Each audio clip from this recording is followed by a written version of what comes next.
Na ako'y customer mga boss, gikan pa din si bossing og dipulog.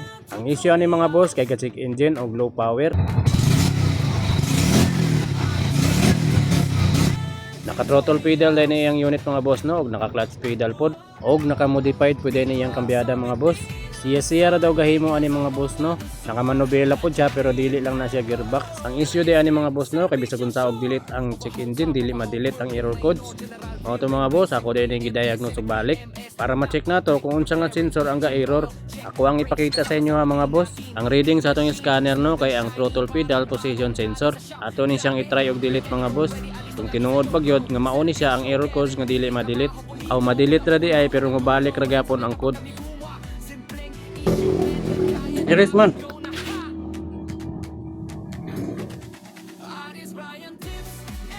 Gapon. Balik.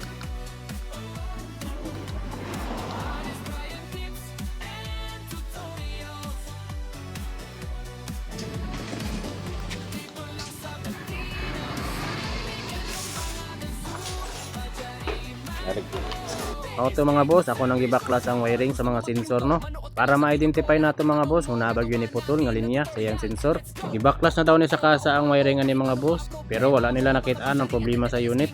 Sa akong pag-inat-inat sa mga wire mga boss no, tunaa diri ang putol nga linya mga boss. Naay isa ka linya diri sa iyang PP socket nga naputol na, wala din ni nabantayan sa trouble ani mga boss kay sa socket man gud ang problema niya no. To ako sang gitemporary og papilit. Dayon i-scan nato balik ug mauna ba gyud ang problema. Naara po day ko yung mga pin diri mga boss no. Pang replace sa mga pin in case of madaot nato ang pin. Karon mga boss ato siyang i-scan og balik ug ma-delete na ba siya.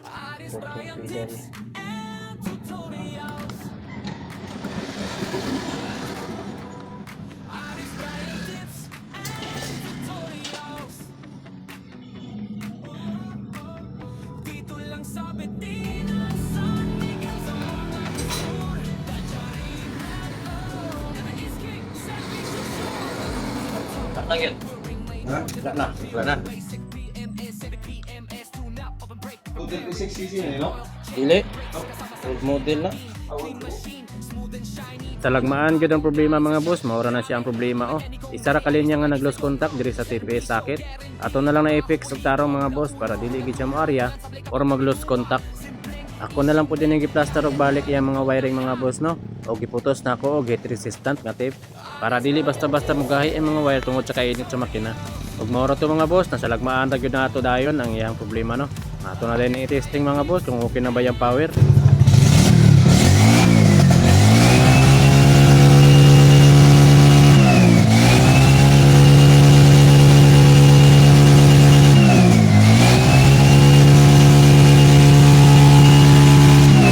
Solbad na gyud ang problema, wala nang tiyaga check engine ug back to stock na ang iyang power mga boss. Salamat kay sa pagdayo diri sa shop boss, bisan layo-layo gyud.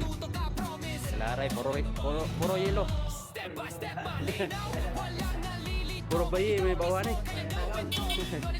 Diba, salamat kay boss.